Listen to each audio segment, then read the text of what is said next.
नमस्कार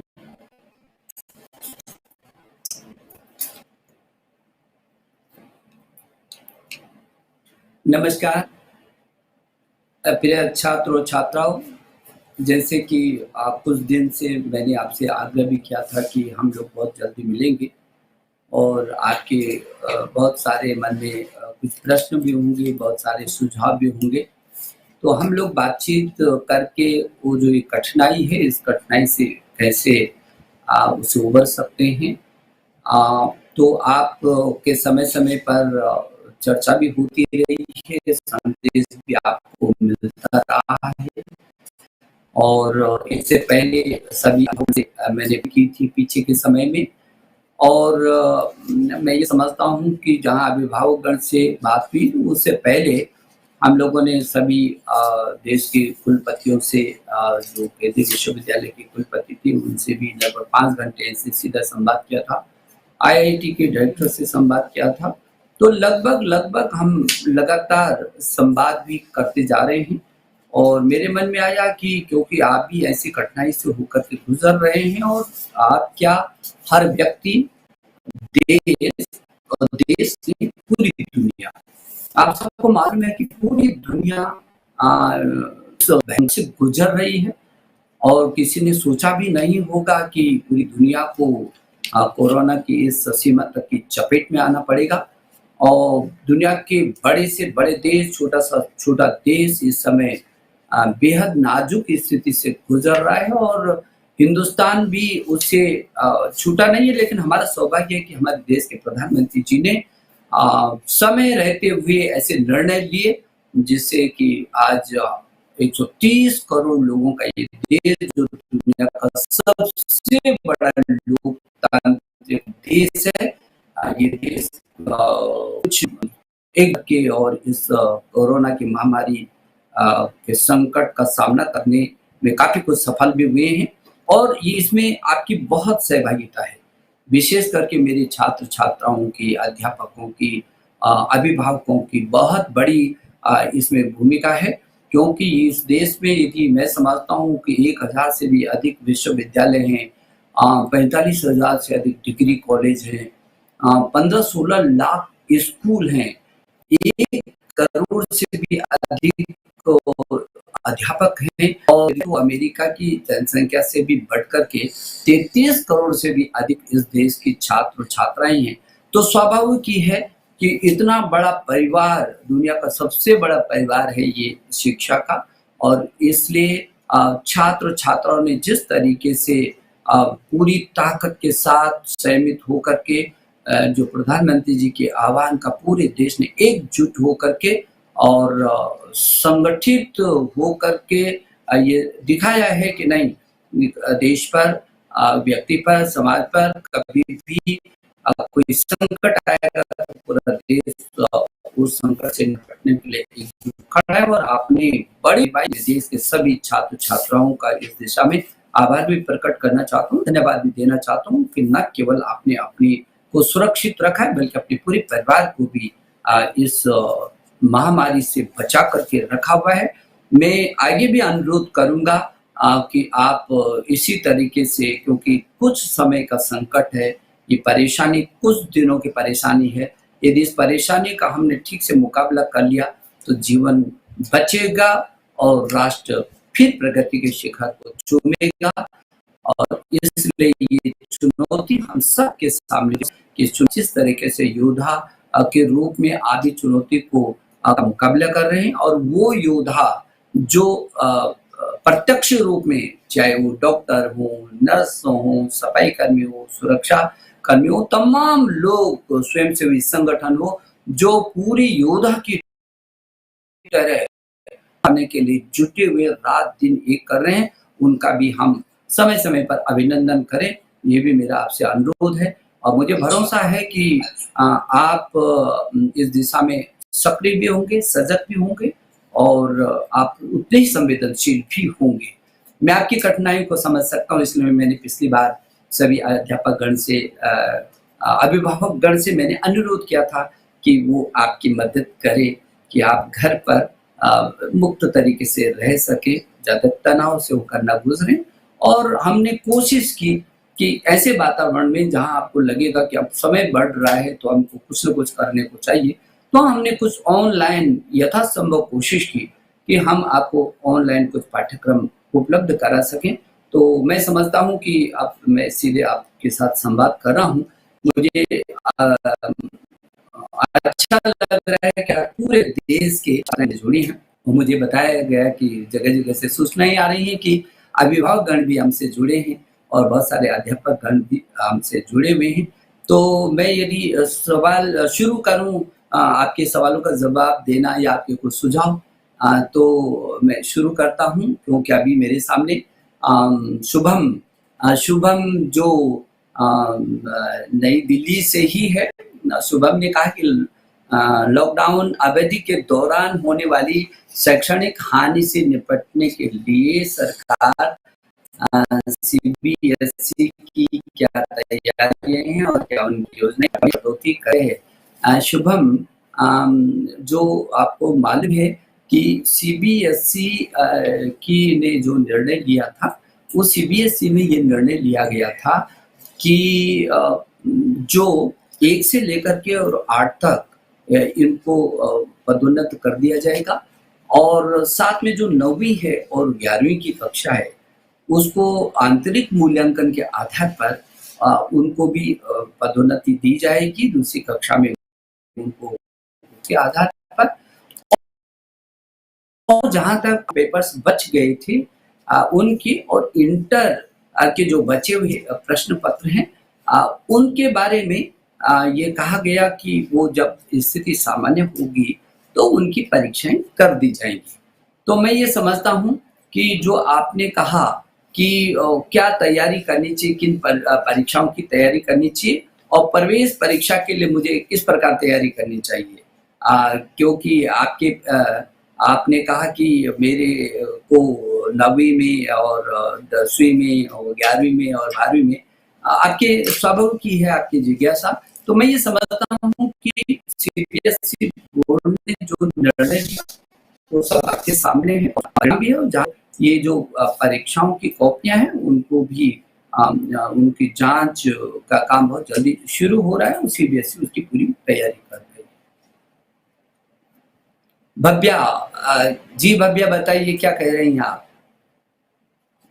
मेरा मार्गदर्शन करें कि प्रवेश परीक्षा के लिए मुझे किस प्रकार तैयारी करनी चाहिए और मेरे पास अध्ययन सामग्री नहीं है और कोचिंग सेंटर भी बंद हैं।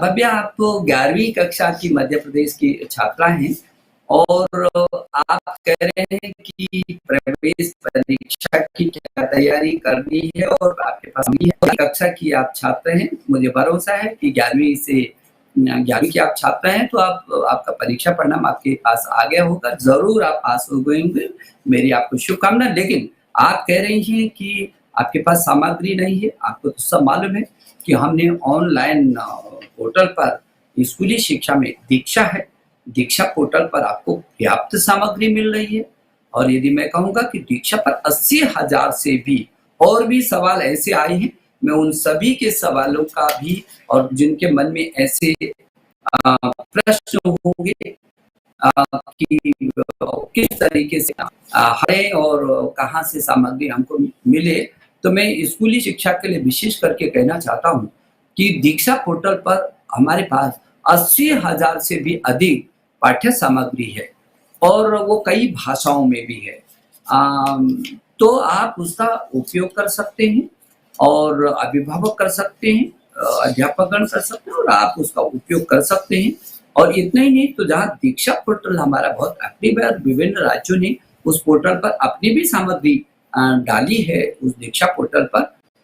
वही ई पाठशाला जो हमारे एनसीईआरटी ने बनाया है, ई पाठशाला है, बहुत बड़ा पाठ्यक्रम है और बहुत आकर्षक पाठ्यक्रम है, कई भाषाओं में है।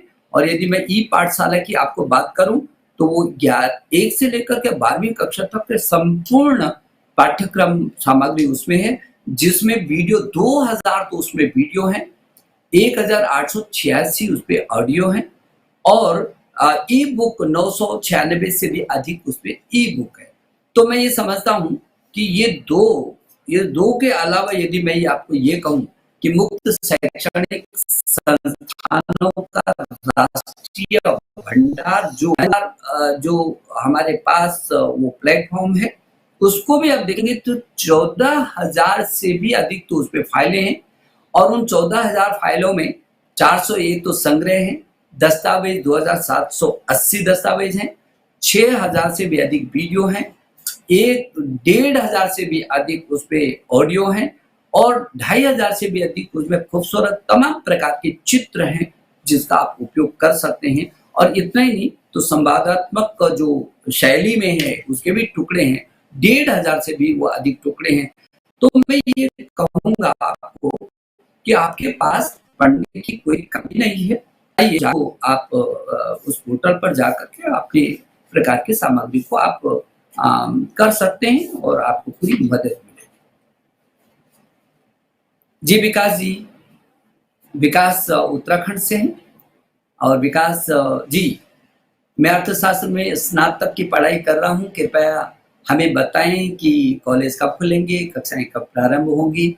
आप स्नातक की पढ़ाई कर रहे हैं, अर्थशास्त्र में हैं और आपको कल परसों में जो हमने शैक्षणिक कैलेंडर जारी किया है उच्च शिक्षा का, तो बहुत सारे मेरी युवाओं के होंगे जो उच्च शिक्षा में अध्ययनरत हैं।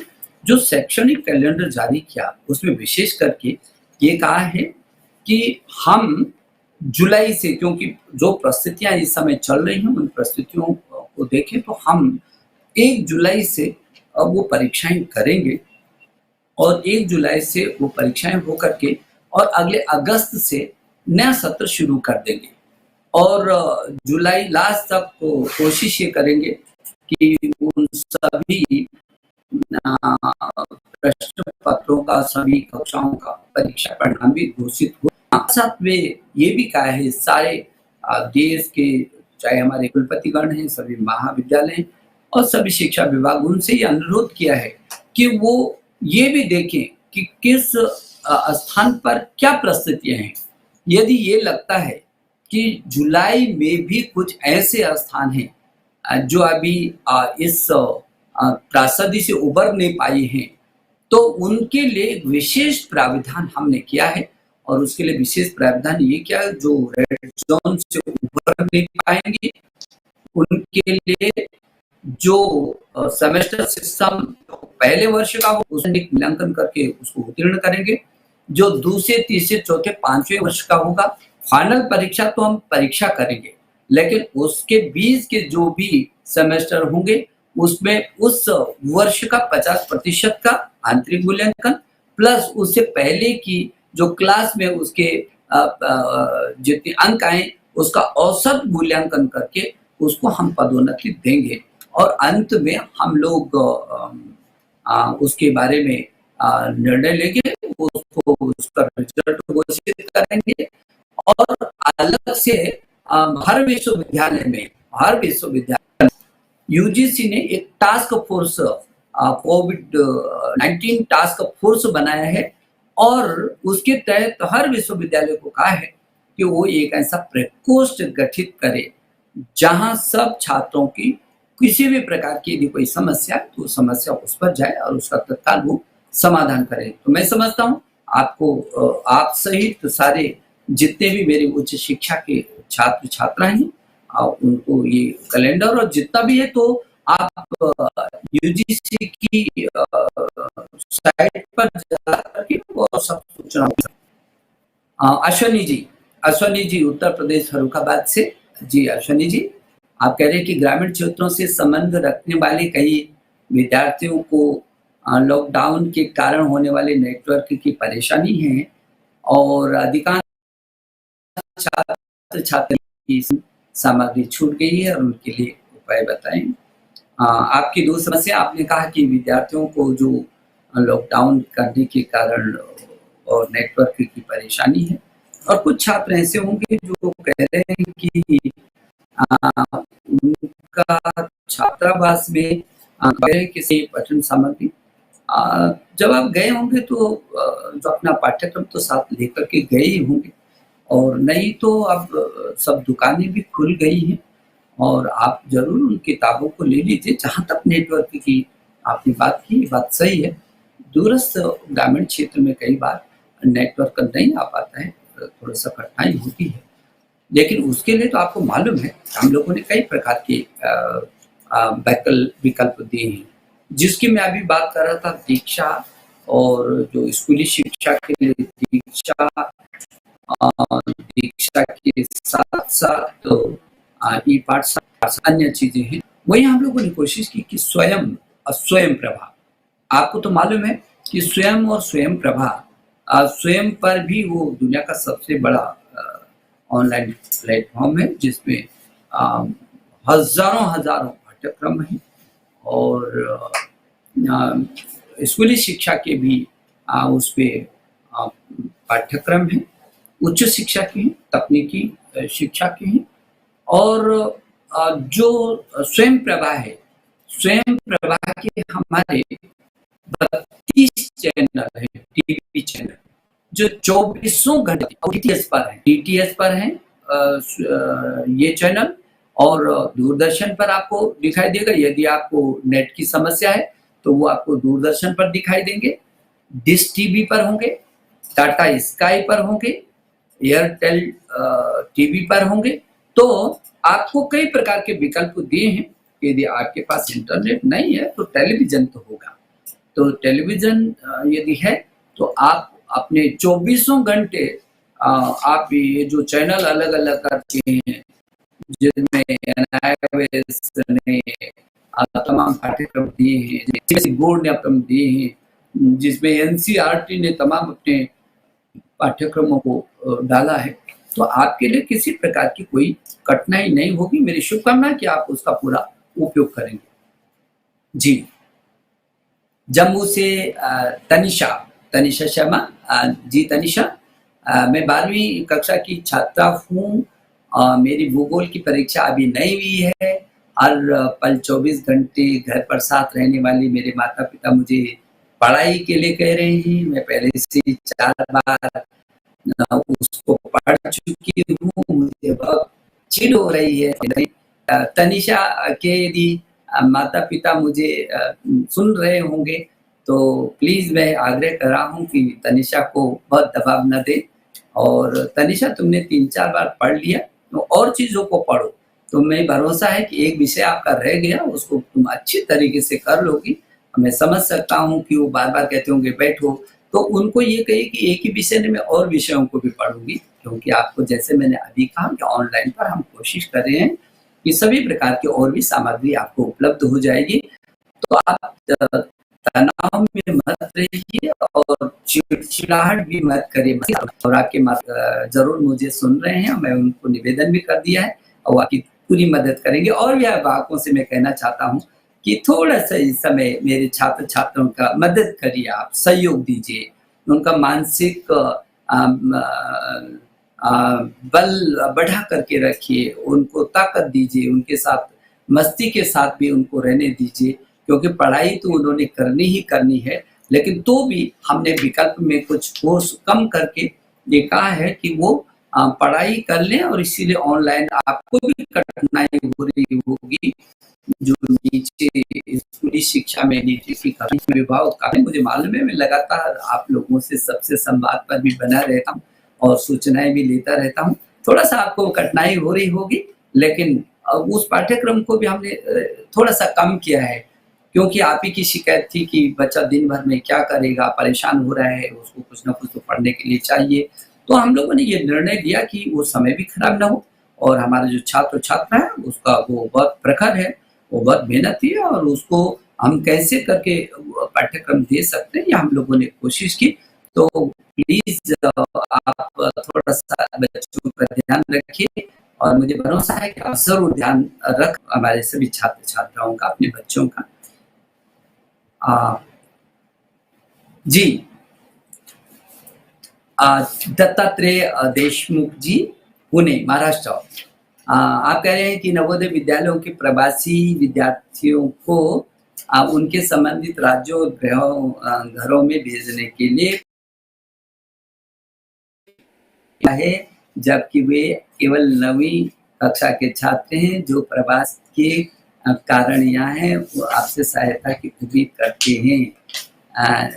दत्तात्रेय, आपको मालूम ये बात सही है कि हमारे जो नवोदय विद्यालय के जो छात्र और छात्राएं हैं, क्योंकि पूरे देश के विभिन्न प्रदेशों से जो 20% अतिरिक्त प्रदेशों के उसमें हॉस्टल में रहती हैं छात्र छात्राएं, क्योंकि ये एक देश है हमारा, एक भारत श्रेष्ठ भारत है, और एक दूसरे की संस्कृति के निकट आने के लिए और देश को जानने के लिए भी ऐसे छात्र हैं। मुझे बहुत गौरव होता है कि केंद्रीय विद्यालय और नवोदय विद्यालयों में बहुत अच्छे छात्र बहुत अच्छी तरीके से तैयारी करते हैं। तो आपका जो कहना है उसमें काफी कुछ छात्र आपके घर के छात्र थे, उनको सुरक्षा की दृष्टि से और वो परेशान न हो इसलिए वो हॉस्टल में रहे हैं। बहुत अच्छे से हम लगातार उनकी चिंता भी करते रहे। लेकिन यदि आप जहाँ भी हैं, अभी जल्दी ये व्यवस्था हो गई है, लगभग 80% करीब छात्र, उससे भी ज़्यादा सभी सब अपने घरों पर पहुँच गए, अपने-अपने प्रदेशों पर पहुँच गए।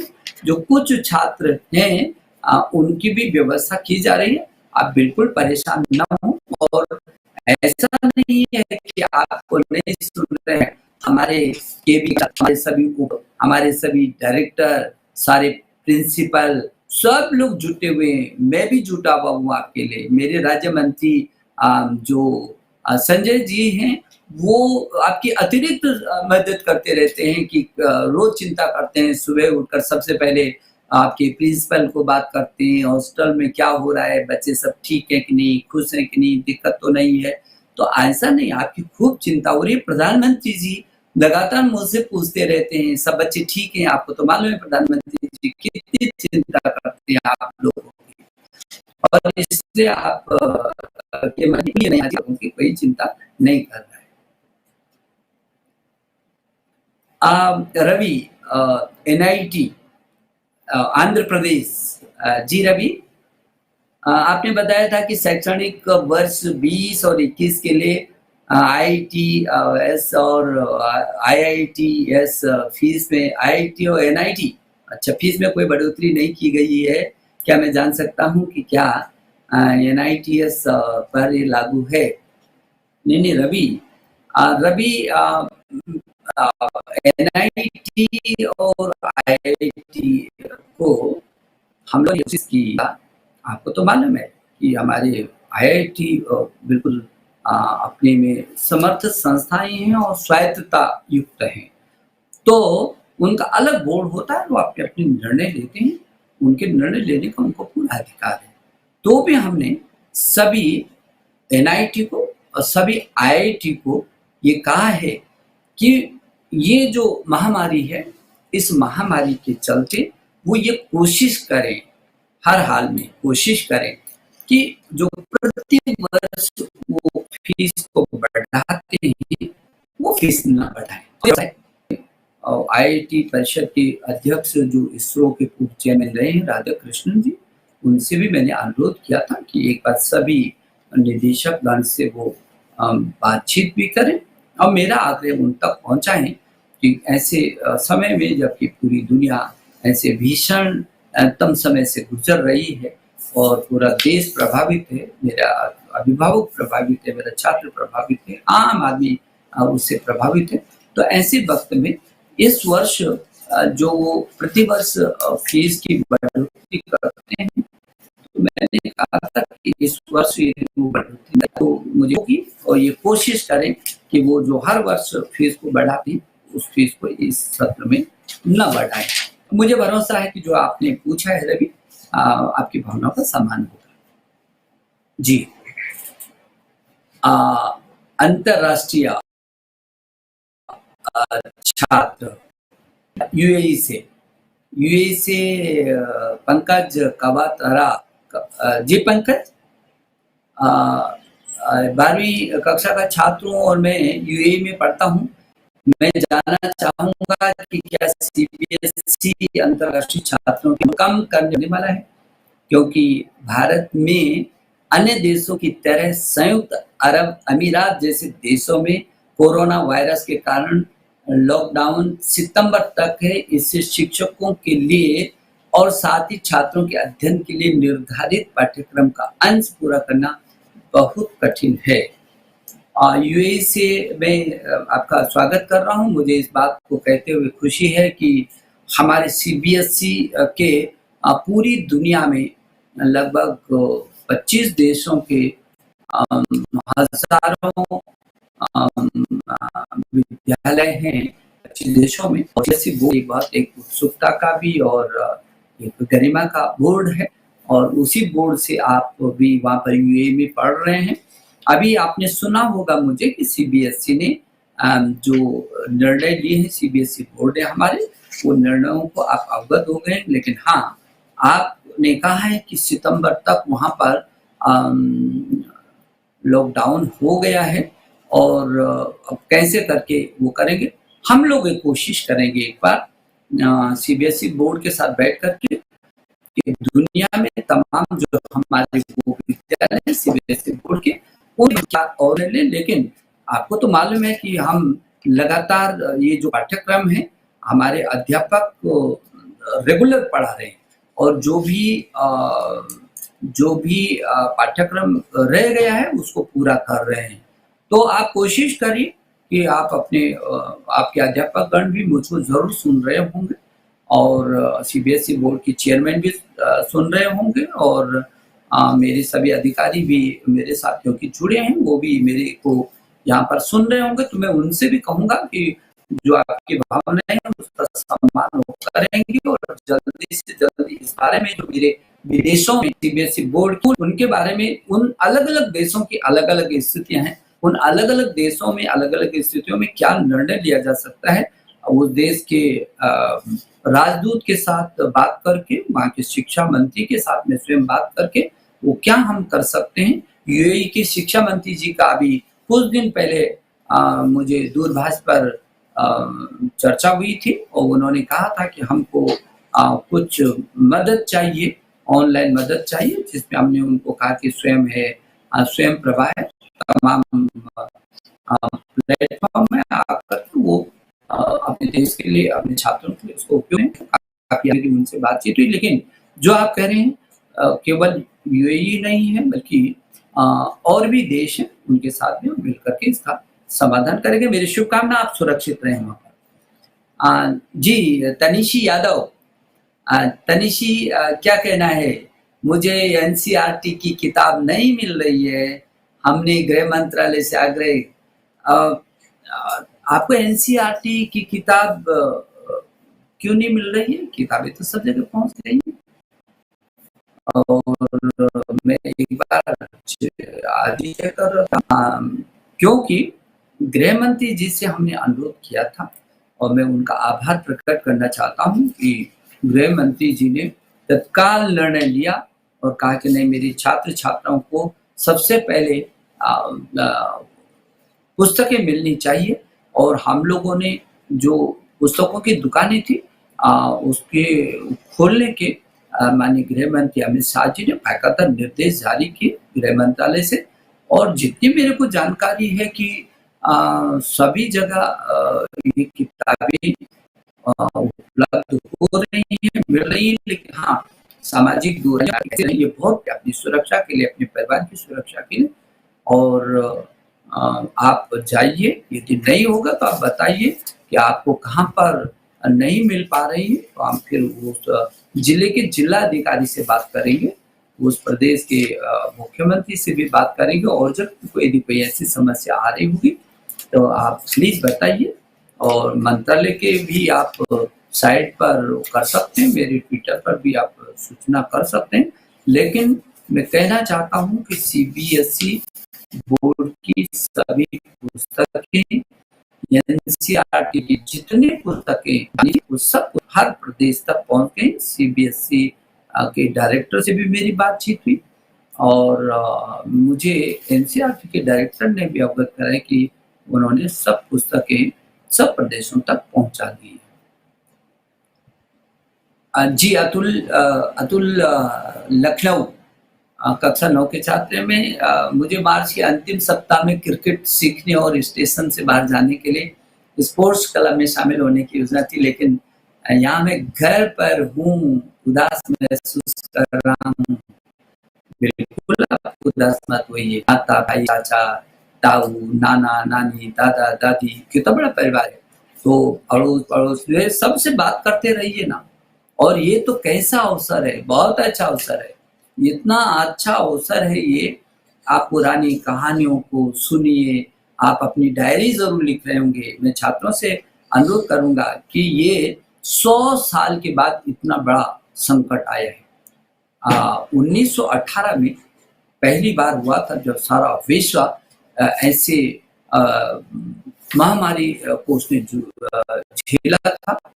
और जहाँ तक मेरी जानकारी है कि लगभग उस समय 500 से अधिक लोगों की हुई थी और अकेले हिंदुस्तान में लगभग 2 करोड़ लोगों के मरने की सूचना मेरी जानकारी में ऐसा है। तो वो 100 साल के बाद इतनी बड़ी महामारी आई है।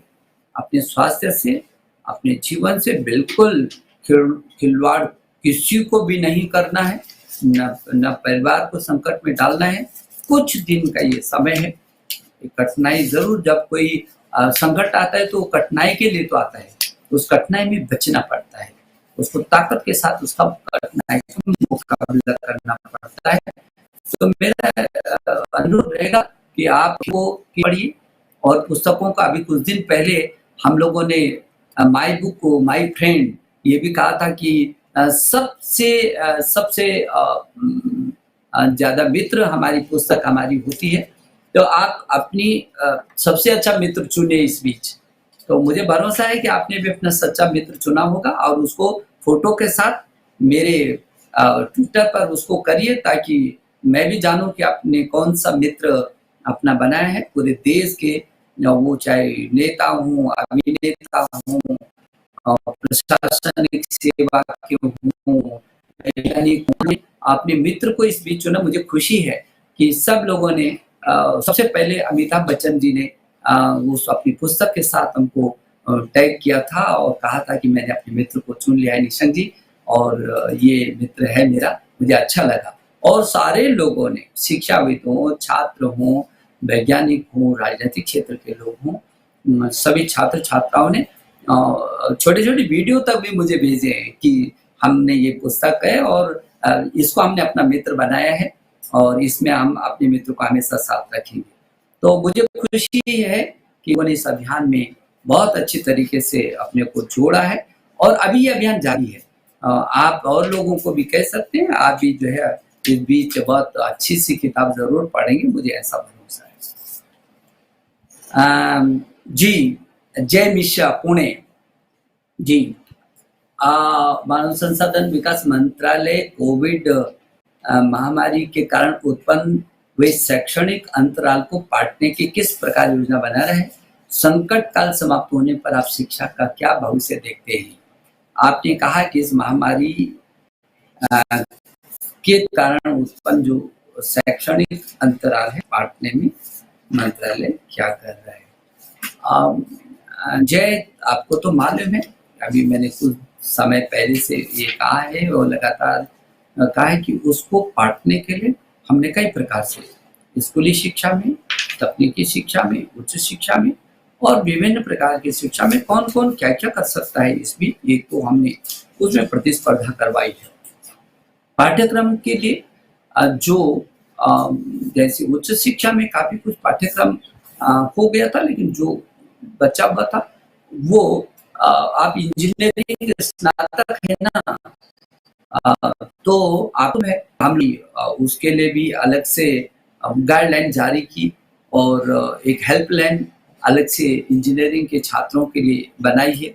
और जो हमारे आईआईटीज़ और एनआईटीज़ और आइस और आईएम और तमाम बड़ी संस्थाएं उनको भी कहा एक युक्ति पोर्टल इस कर रहे हैं, उस युक्ति पोर्टल पर आप दीजिए अपने सभी जो इस बीच आपकी उपलब्धियां हैं। मुझे खुशी है कि युक्ति पोर्टल पर हमारे बहुत अच्छा आप शोध कर रहे हैं, छोटे-छोटे से लेकर बड़े-बड़े काम, नए काम, नई चीजें आपने की हैं और यूट्यूब पोर्टल पर बहुत अच्छे तरीके से। लेकिन जो आप कह रहे हैं कि उसको पाटने की पूरी कोशिश है।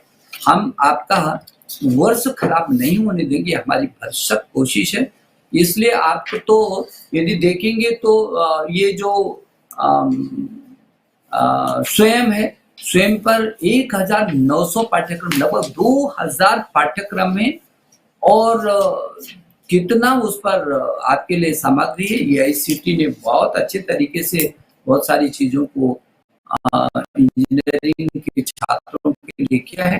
तो आपका जो पाठ्यक्रम शुरू कई प्रकार की प्रतियोगिताएं की हैं और ऑनलाइन पाठ्यक्रम हर चाहे स्वयं है, स्वयं प्रभा है, और आपको तो मालूम है कि आपका जो एनडीएल है, राष्ट्रीय डिजिटल जो लाइब्रेरी है, उसमें 4 करोड़ से भी अधिक डिजिटल सामग्री है।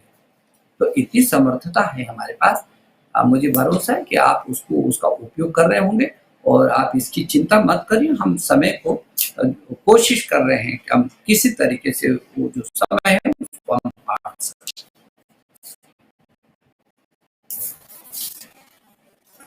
जी, उत्कर्ष से बोल रहे हैं कि मैं 12वीं कक्षा का छात्र हूँ और मैं 83 विषयों में से 29 विषयों की सूची चाहता हूँ जो बोर्ड परीक्षा में आएंगे। उत्कर्ष, ये जो सूची है, जो सीबीएसई का जो वेबसाइट है, उस पर तुरंत जाइए यहाँ से उठते ही, और उसको देखिए, आपको 29 विषय मिल जाएंगे। और 29 ये नहीं, जो 23 विषयों में भी होगा।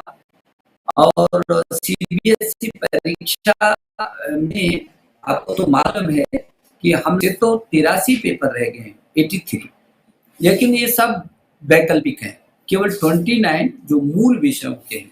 वो मूल कौन-कौन से विषय हैं, उनको आप उस साइट से देख लीजिए और उन्हीं की आप तैयारी करिए।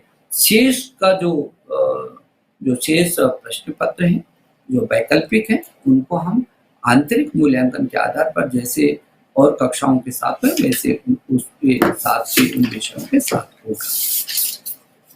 जी।